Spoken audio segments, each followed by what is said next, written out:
I'm the Nostalgia Critic. I remember it so you don't have to. I don't know if you've noticed, but Hollywood's been out of ideas for a while. No! Okay, you've all noticed, but this can be a good thing and a bad thing. I did a whole editorial about this before, but that's not exactly what I'm gonna focus on here today.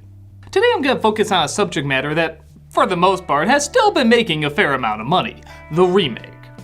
Remakes are nothing new, literally. Since the dawn of cinema, remakes have been very constant, particularly when movies went from silent to sound. Hell, some of the same directors came back to redirect a timeless classic to create another timeless classic. Good thing internet blogs weren't around back then. Remake 10 Commandments? Ha! Next you want to do an anime version with Jeff Goldblum! And somehow it'll actually work. So I'm certainly not gonna be a purist and say remakes should never happen. Some of the best films ever made are remakes, improving on the original while still staying faithful and yet also keeping a unique identity. But needless to say, this is often difficult and very rare, hence a lot of the crap we've been getting. Disney, once the Imagineers of bringing classic stories to life, are trying to make classic stories out of their classic stories out of classic stories. It's getting a little carried away. So we naturally need to ask ourselves, when should remakes stop? Well, I guess the best way to answer that is to figure out when remakes should happen. Okay, we all know what Hollywood thinks, but for the sake of good storytelling, I think we can break it down to 3 factors. Number 1, the most obvious, is if it can be made better. A film can be good, even groundbreaking, but still be either dated or not fully explored. Some remakes have become so classic that many people don't even realize they're remakes. Scarface, Fistful of Dollars, True Lies, all based on movies that existed. But the remakes did it so much better that they don't even realize there's an original. I'm honestly surprised there aren't more remakes of bad films. It's been rumored for a while that Drop Dead Fred was gonna get a remake. Good! The original sucks! The idea of an imaginary friend taking over your mind as an adult, though, is actually kind of a cool idea. I'd love to see this concept explored and done a lot better than this. People ask me if I'm against the idea of Garbage Pail Kids being remade. Why the hell would I? The original is the worst film I have seen in my life. The cards deserve better. Remake the shit out of it. Hell, it can't get any worse. Heck, is there a Batman and Robin remake in the near future? It'd be nice to see Mr. Freeze done right. Though if he's anything like what they're doing with the Joker. Oh, don't make me choose which one is worse! But okay, we get the idea. If something could be improved on, improve on it. If it's broke, don't fix it, make another one from scratch. It's safe to say as long as the original still exists, Lucas, another version is not an unwelcomed idea. Which brings me to the second reason to do a remake, expanding on a concept. Now this is different than just making something better, it's taking one element of the original idea and exploring it more. In fact, a franchise that did this both a good way and a bad way is Planet of the Apes. Tim Burton is one of the most famous directors that coined the phrase reimagining. He said he didn't want to improve on the original film, he just wanted to take it in a different direction. It just so happened that direction sucked. Years later, another Planet of the Apes film would come along with a similar thought. Apes ruling the planet. However, this focused more on how it happened, similar to how some of the later Apes films went. And now it seems to be going in a new direction that seems entirely its own. King Kong has been remade tons of times. In the Peter Jackson version, it's still the same story, but more time is dedicated to giving Kong and our heroine more time together, creating a stronger connection. 12 Monkeys was originally a half-hour sci-fi film shown only in still pictures. But that blossomed into a motion-filled, apocalyptic future that took elements from the film and expanded on it. And some of these tie into the number 3 reason to do a remake, creating a whole new experience. Whether it's a different point of view, a new culture, or even a new time period, as long as the identity of the film seems unique, despite it having origins from another source, it can work. Magnificent Seven is famously a remake of Seven Samurai. Both have the same plot, but are set in different time periods and location. Films like The Ring, Birdcage, and The Departed are all remakes of foreign classics. Telling these great stories in different cultures shows both the differences and the similarities between the two, making it interesting what they have to change and what they have to keep the same. Okay, so we have 3 reasons when remakes should be done. I guess when they shouldn't be done is the opposite reasons. If a remake needs to stand out, then logically the first sign not to do a remake is when people can't separate it from the original.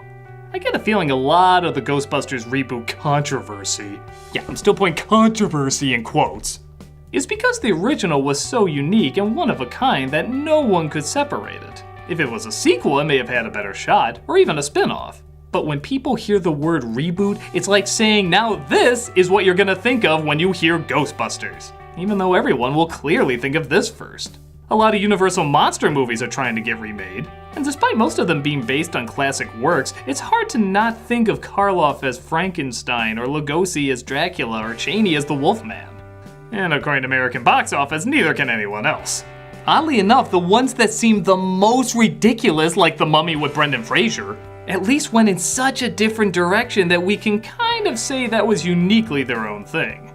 But how is anyone gonna say, yeah, Johnny Depp? That's the first thing I think of when I hear Willy Wonka. Gene who?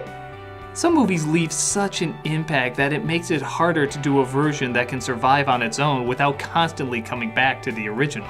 If you don't have something super good or incredibly unique in mind when remaking an icon, you're not gonna be the definitive version.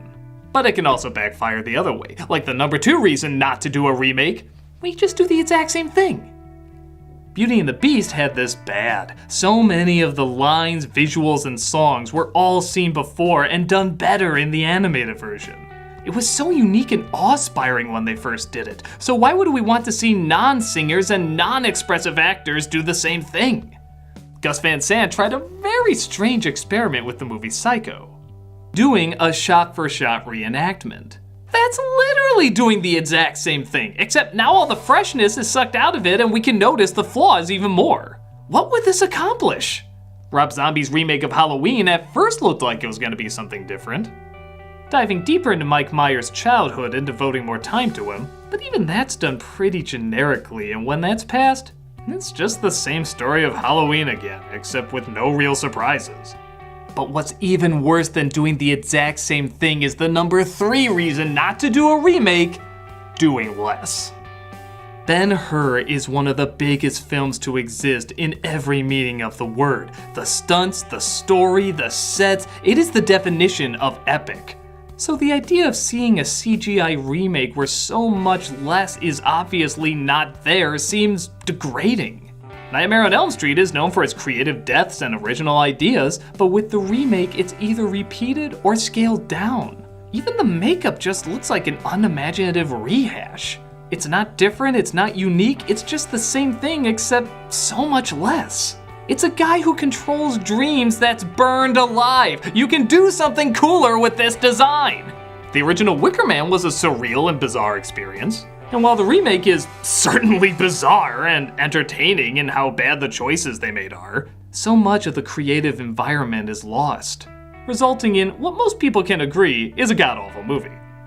Sometimes the opposite can be true too, when you take too much out and replace it with too much explanation. The Shining and Alice in Wonderland remakes go way overboard in trying to make a super detailed and complicated story. But that's not what we loved about the originals. We didn't know what everything meant, we didn't need a reason for all the strange visuals. That's what was part of making it such a unique experience.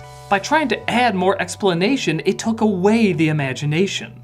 They say the devil is in the detail in this situation, they're definitely right. Whether for better or worse, all of these elements represent the most important thing in making a remake. It's heart. It's passion, it's reason for being, everything that almost can't be explained. The best remakes, even the most different ones, manage to capture the heart of the original source material. Whether they improve on it or take it in a different direction, the connection is always there. And the worst remakes always don't capture it. They either try too hard, not hard enough, or just focus on the wrong thing. In a time where very little is original, it's hard to figure out what's going to capture the heart of something and what isn't.